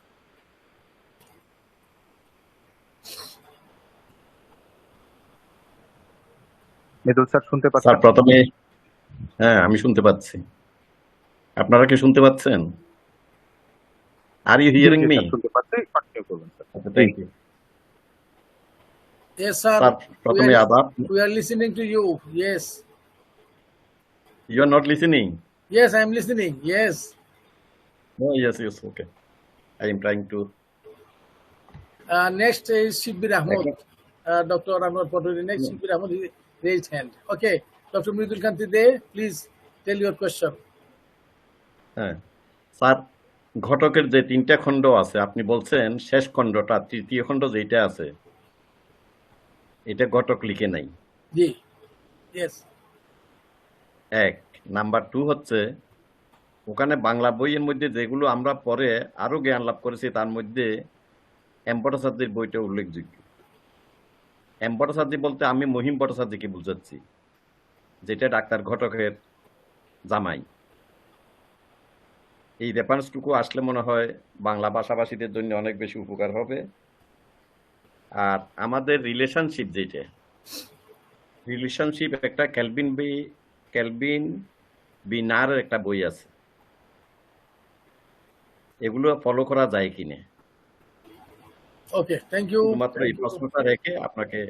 Okay, thank you. Because I did not suggest much Bengali books here because this is English class, and what I said, this is our higher study, higher training in homeopathy. That's why Bengali books, if I suggest or not, anyone will read it. That's why it does not need any suggestion. I gave suggestion of English books because there are so many English books. You cannot read one book without knowing its importance. That's why I mentioned importance of each book while I enumerated this thing, so that you can listen like Tyler's drug picture. It's a very good book. And who knows English little bit better, not much, because these are easy English. And if you read Tyler's Drug Picture, you'll be benefited much. And yes, for your relationship, because when you study a medicine from various books of Mathematica, you find a relationship and other thing in many books.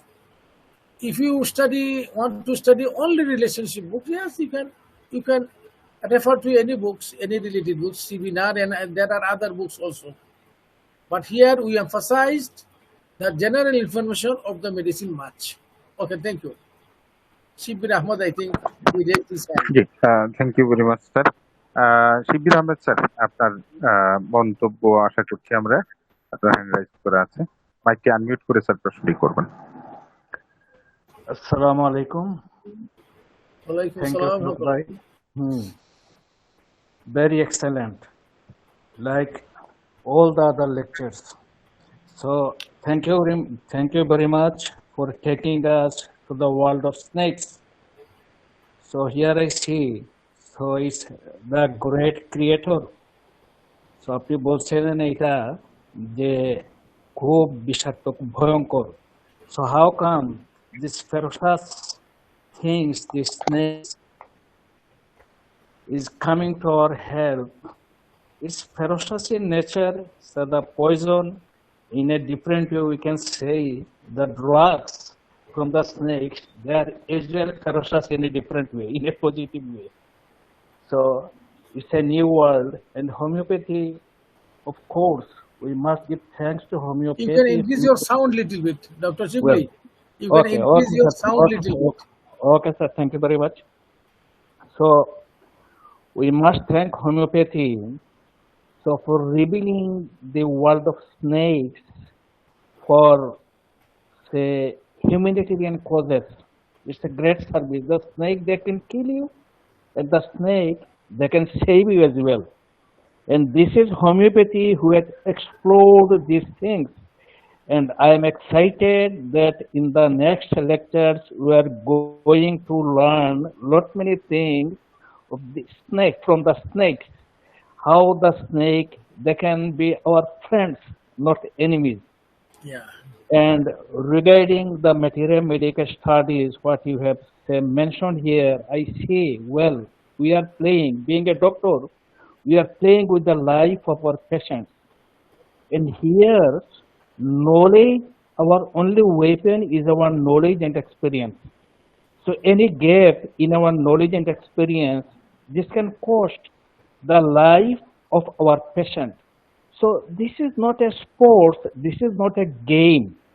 Whenever we are going to treat patients, human beings, save the life of people, we must have to be well equipped. And I see here, they are say learning. And in homeopathy, the very essence, the very the very subtle things in homeopathy. So you have to, what I understand from your lectures and what from my studies, that we need to study, and what Dr. Kanjila has said. So every time, these are good tips, the very, very, very good tips you have given, and if we practice it, definitely we can be good doctors, good homeopaths, and if it applies for everyone else. And here I found in homeopathy, say, you need to study more and more, even more than the allopathic physician. Yes, More sure. than the allopathic physician. Yes, sure. Yeah. Allopathic physicians say once we know the use of antibiotics, other drugs, it's not very much necessary to read more. But in homeopathy, this, what you say, the peculiar symptoms, important symptoms, so modalities, many other things, and by this knowledge we can make excellent cures. Everyone said this is incurable, but in homeopathy, so we find, alhamdulillah, it's curable. It's fantastic. So thank you very much. Being the president of the organization and being a very, very, what I can say, one of the stalwart in present time, one of the stalwart in homeopathy. What you are doing for us, what you are doing for the homeopaths, and what you said, this your legacy lecture, this you have derived the information from many, many sources. Sure, So sure. here you have cut short our times, and what you are producing, all these are gems. Obviously, these are simply gems. I love to listening more and more, just only to enrich me. And obviously, I hope say more and more homeopaths in Bangladesh. So this is a great opportunity, golden opportunity to enrich them, to take them in a higher level, I must say in a higher level. Well, so we are fortunate for getting a teacher like you who loves to teach, and who is so experienced, he is so learned. So I'm looking forward to listen more in the next classes. So thank you for thank you so much. Thank you for enriching us, Welcome, Thank you. Shibli. Thank you very much also for giving your kind comments. Yes, sure, we are trying to enrich our homeopathic colleagues with better knowledge and higher knowledge. I think I find here Dr. Shahna Siddiqa from Canada. I believe she will also give some commentary about our class and its utility. Dr. Shahna Siddiqa, I think you can unmute and speak. Thank you.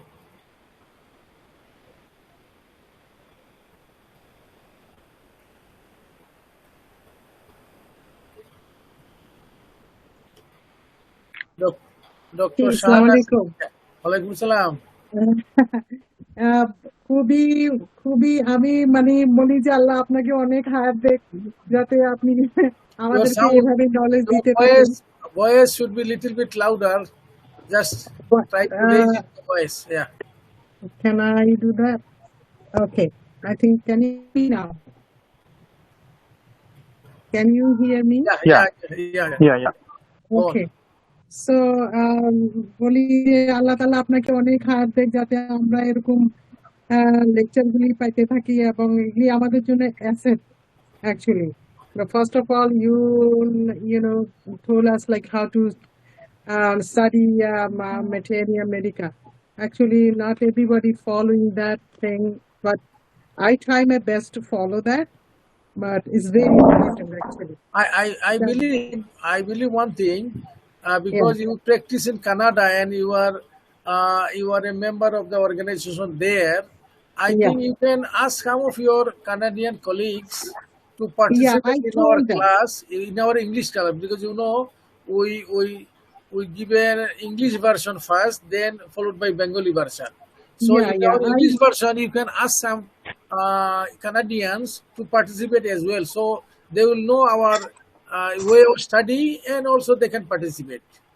Yes, I talked to my organization, so they have some kind of system. They have some company.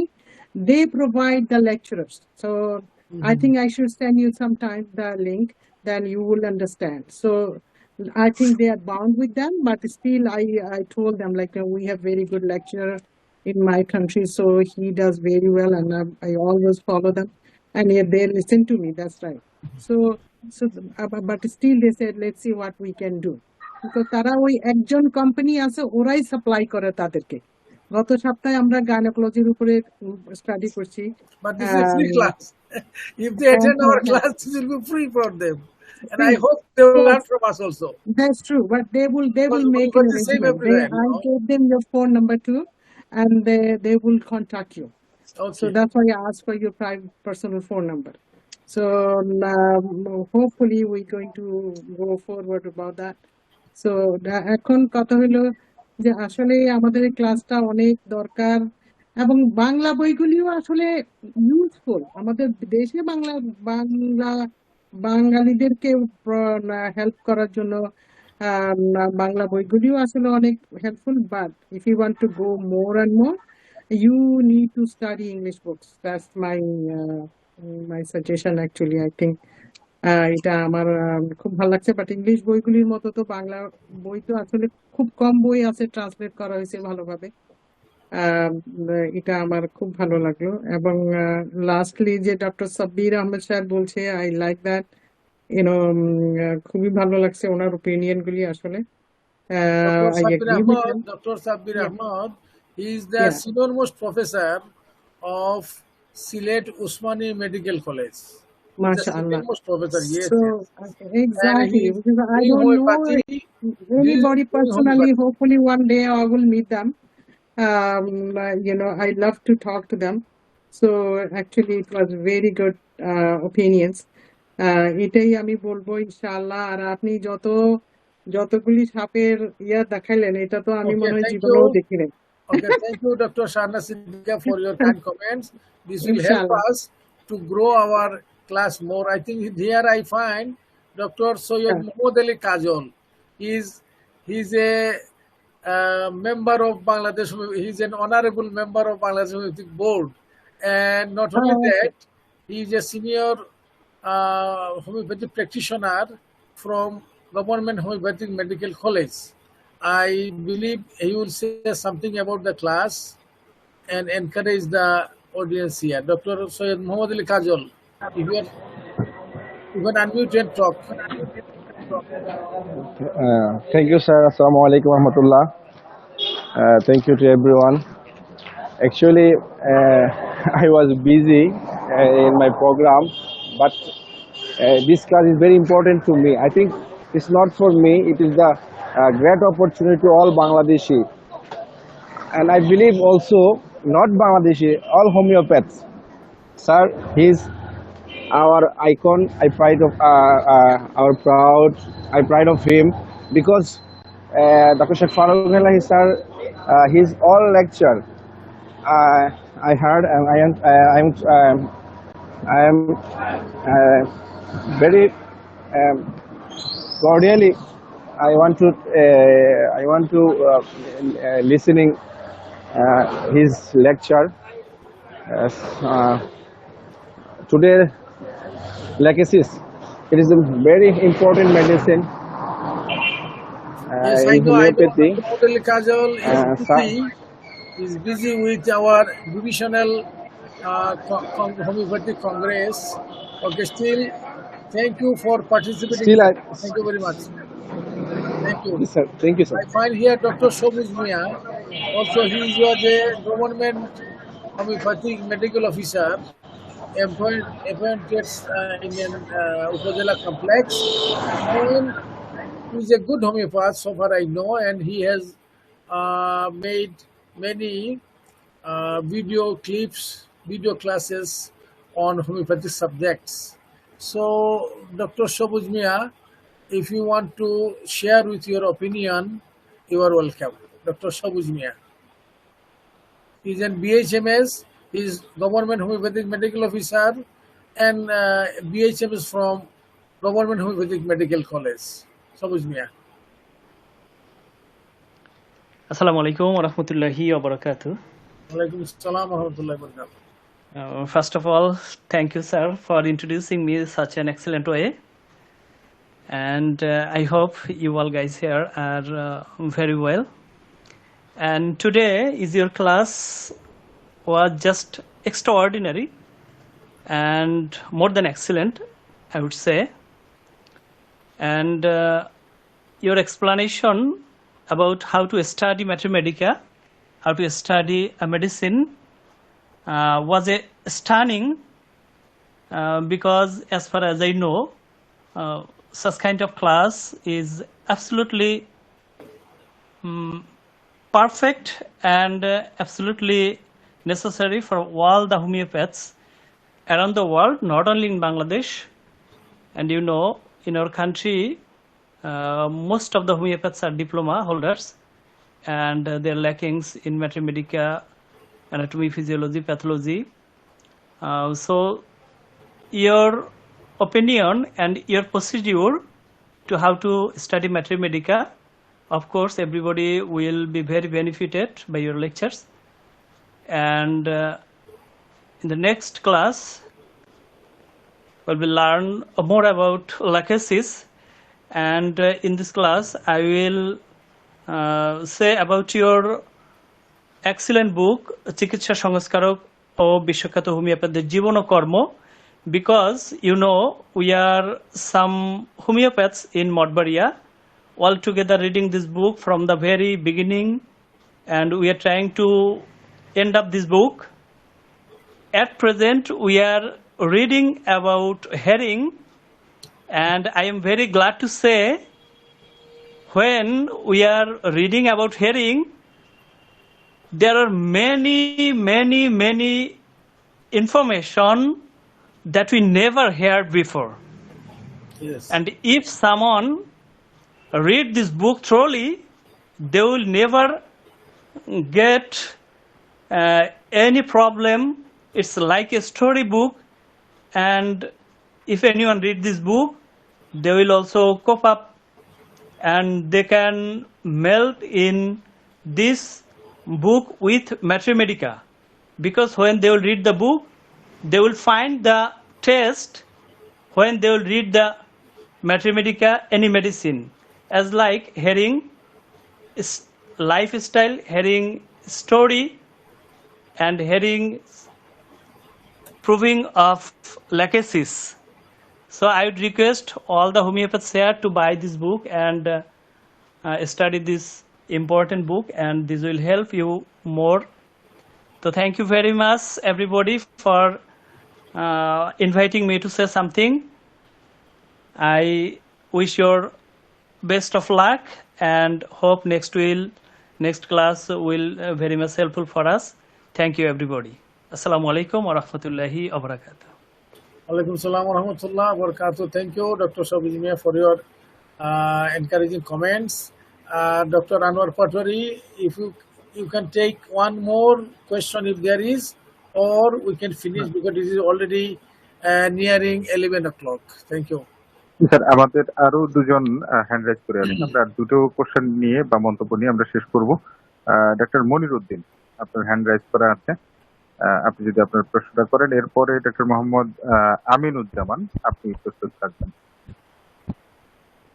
আসসালামু আলাইকুম ওয়া রাহমাতুল্লাহ। ওয়ালাইকুম আসসালাম ওয়া রাহমাতুল্লাহ। Sir, first I would like to thank the honorable sir for this class. This class is very important because it's increase our knowledge and broadens our outlook. I think that this class again and again listen. So, sir, how can listen of this class repeated? Because it is not live telecast in Facebook page. So, how can repeat of this class or listen of this class? How can we get of this class? Dr. Anwar Patwari, I think you can answer. বিষয়ে sir আমি আনসারটা দিচ্ছি। আমরা live telecast আজকে করি, আমাদের রেকর্ডে আছে, আমাদের ইউটিউব চ্যানেলে পাবেন। আমাদের আজকের ক্লাসটি আগামীকাল অথবা আগামী পরশুদিন আপনারা হচ্ছে ইউটিউবে পাবেন। বাংলাদেশ হোমিওপ্যাথিক পরিষদের যে ইউটিউব চ্যানেল আছে সেখানে পাবেন, অথবা আমাদের বাংলাদেশ হোমিওপ্যাথিক পরিষদের ফেসবুক পেজেও পেতে পারেন। জি, ধন্যবাদ। আর কোনো হ্যান্ড রাইজ করা নেই, তো আমরা বোধহয় আজকের মতো শেষ করতে পারি। আর যদি কারো কোনো মন্তব্য বা প্রশ্ন থাকে একদম সর্বশেষ ছোট্ট করে, তাহলে হ্যান্ড রাইজ করলে আমরা দিতে পারবো, আর না হলে আজকের মতো এখানেই শেষ করবো। আর যেহেতু ধারাবাহিক আলোচনা চলছে, আমাদের ইংলিশ পর্বের আজকে প্রথম আলোচনাটি শেষ হলো এবং পরবর্তী ক্লাস কি আলোচনা হবে সেটাও স্যার বলেছেন। এবং আমার বিশ্বাস যে আমরা যারা মানে খুব ভালো ইংরেজি বলতে পারি না, কিন্তু যেহেতু মেডিকেল সায়েন্সের একটা বিষয় নিয়ে আমরা পড়ালেখা করছি এবং এই রিলেটেড বিষয়গুলো নিয়ে আমাদেরকে নিয়মিত স্টাডি করতে হয়, আমার মনে হয় না যে মনোযোগ দিয়ে যদি আমরা শুনে থাকি তাহলে বুঝতে খুব বেশি অসুবিধা হয়েছে। যতটুকু অসুবিধা হয়েছে আপনারা যদি আমাদের বাংলা ভাষণের ক্লাসগুলোতে আবার যুক্ত থাকেন, আমার বিশ্বাস যে আরো চমৎকার ভাবে এই ক্লাসটিকে আপনারা উপভোগ করতে পারবেন এবং একটা মেডিসিনকে আসলে কত ব্রডলি স্টাডি করা যায় সেই বিষয়টি স্যার শুরু করেছেন। এই স্টাইলটা ফলো করলে এবং কিভাবে ওয়ে অফ স্টাডি আপনারা তৈরি করতে পারেন আপনাদের নিজেদের জন্য। একটা মেডিসিন দিয়ে আমরা হয়তো উদাহরণ দিয়ে বিষয়টাকে হচ্ছে যে সামনে অগ্রসর হব। প্রতিটা মেডিসিনটা হয়তো ধরে ধরে আমরা এই ক্লাসে আলোচনা করতে পারবো না, কিন্তু আমরা একটা মেডিসিনকে যেভাবে আমাদের সম্মানিত সভাপতি ডক্টর শেখ ফারুক ইলাহি স্যার উপস্থাপন করছেন, এইভাবে যদি আপনারা আপনাদের স্টাডির প্ল্যানিং গুলো তৈরি করেন, আপনারা প্রত্যেকটা মেডিসিনকে এভাবে স্টাডি করলে আমরা মনে হয় যে আমাদের যেই উদ্দেশ্য, আমাদের যে ব্রত, আমরা সেটাতে আমাদের কাঙ্ক্ষিত লক্ষ্যে ইনশাল্লাহ পৌঁছাতে পারবো। এই জন্য সবাইকে বলবো আপনারা ক্লাসের একদম শুরুতে, আমি আজকে 10:30টার পরেও কয়েকজন হচ্ছে যে ক্লাসে যুক্ত হচ্ছিলেন, এটা খুব ভালো যে ক্লাসের প্রতি একটা আগ্রহ আছে। এবং প্লাস আমি আমাদের ক্লাসে প্রায় 70 to 80 পার্সন কন্টিনিউয়াসলি হচ্ছে যে যুক্ত ছিল, এবং আমি পারমিশন দিয়েছি প্রায় 130। সবাই যদি একসাথে থাকতো হয়তো আমাদের সেকেন্ড লিঙ্কটা ওপেন করা লাগতো। আমরা কন্টিনিউয়াস যেহেতু 70 থেকে 80 জন ছিল ইংলিশ ক্লাসে, এবং এটাও আমি মনে করি যে আমাদের জন্য অনেক বড় একটা প্রাপ্তি যে আমরা আমাদের এত সংখ্যক এই ইংলিশ ক্লাসে আমরা যুক্ত করতে পেরেছি, বা এটার প্রতি আগ্রহ যে জন্মেছে। এবং বাংলাদেশ হোমিওপ্যাথিক পরিষদ এই জায়গাটা আমি বলবো একটি অসাধারণ কাজ করেছে, যেই উদ্যোগ এর আগে কোনো সংগঠন বাংলাদেশ থেকে নেয়নি। এই প্রথমবারের মতো বাংলাদেশ হোমিওপ্যাথিক পরিষদ এই উদ্যোগ নিয়েছে, এবং সফলতার সাথে সেটাকে আমরা কন্টিনিউ করতে পারছি। এই জন্য আপনারা যারা আমাদের সাথে ক্লাসে যুক্ত হয়েছেন, যুক্ত থাকছেন, এবং দেশ বিদেশ থেকে যারা আছেন, এবং আমাদের সম্মানিত শিক্ষকবৃন্দ যারা আমাদেরকে অনুপ্রেরণামূলক বক্তব্য দিচ্ছেন বা মন্তব্য করছেন, সেই জন্য সবাইকে আন্তরিক ধন্যবাদ জানাচ্ছি এবং আমাদের জন্য দোয়া কামনা করছি। আমরা যেন ভবিষ্যতে এই ক্লাসটিকে আরো সুন্দরভাবে, আরো চমৎকার ভাবে আপনাদের সামনে উপস্থাপন করতে পারি, এবং আমাদের তাদের জন্য দোয়া করি আল্লাহ রাব্বুল আলামিন যেন তাদেরকে দীর্ঘায়ু দান করেন, সুস্থতার সহিত তারা যেন আমাদেরকে আরো লম্বা সময় হোমিওপ্যাথির স্বার্থে আমাদেরকে তাদের জ্ঞানগুলোকে বিলিয়ে দিয়ে যেতে পারেন। সেই জন্য আল্লাহ রাব্বুল আলামিনের কাছে দোয়া করছি, আল্লাহ রাব্বুল আলামিন আমাদের শিক্ষকদেরকে, আমাদের স্যারদেরকে দীর্ঘায়ু দান করবেন। আজকের মতো আমরা এখানেই বিদায় নেব। সবাই ভালো থাকবেন, সুস্থ থাকবেন, সুন্দরভাবে কাটাবেন আপনাদের জীবনের প্রতিটি মুহূর্ত, এই দোয়া কামনায় আজকের মতো বিদায়। আল্লাহ হাফেজ। আসসালামু আলাইকুম ওয়া রাহমাতুল্লাহি ওয়া বারাকাতুহু।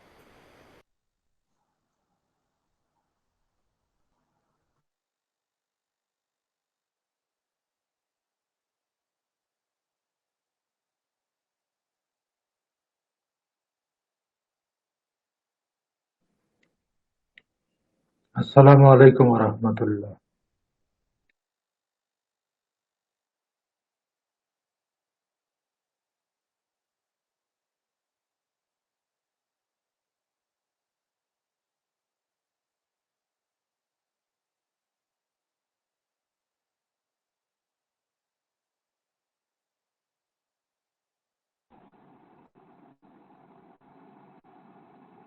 এখন মনের শান্তিতে বাংলায় কথা বলা যাবে না স্যার?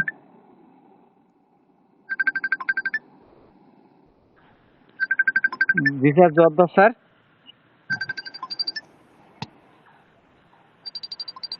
থ্যাংক ইউ, বলছি থ্যাংক ইউ। এখন মনের শান্তিতে বাংলা ভাষায় কথা বলা যায়। হ্যাঁ, জি স্যার, থ্যাংক ইউ স্যার। আমরা আপনাকে অ্যাপ্রিসিয়েট করতেছি। জি, কথা বলে যে শান্তি না পাওয়া যায়, সেখান থেকে শিখবো কি করে মেডিকেল? হ্যাঁ,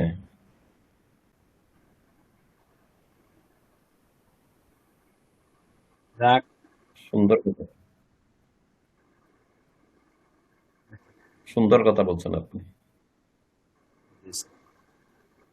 আসলে আমরা অনেক সময় কিন্তু এটা যদি অন্য গ্রুপে আমার বলা উচিত না, যদিও আমরা অনেক সময় আসলে ইংরেজি জানি না, কম পারি, পাজেল হয়ে যাই। আরে বাবা, বাংলাদেশে বর্তমানে যে পরিমাণ বাংলা বই পাওয়া যাচ্ছে, ইটস গুড ইনাফ। যেমন আমাদের এই স্যার যেমন ফারুক ইলাহি স্যার যেমন কার্সিনোমা, সিকেডি, বড় বড় বা জটিল, খুবই জটিল স্যারদের কথা ভিন্ন। আমরা যারা আম পাবলিক, ম্যাঙ্গো জনতা, তারা অবশ্যই আমার মনে হয় বাংলায় যথেষ্ট। যাক, আলহামদুলিল্লাহ। আসসালামু আলাইকুম রহমতুল্লাহ। আল্লাহ হাফেজ।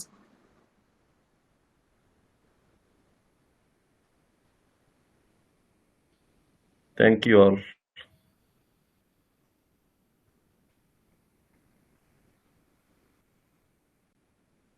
Good night.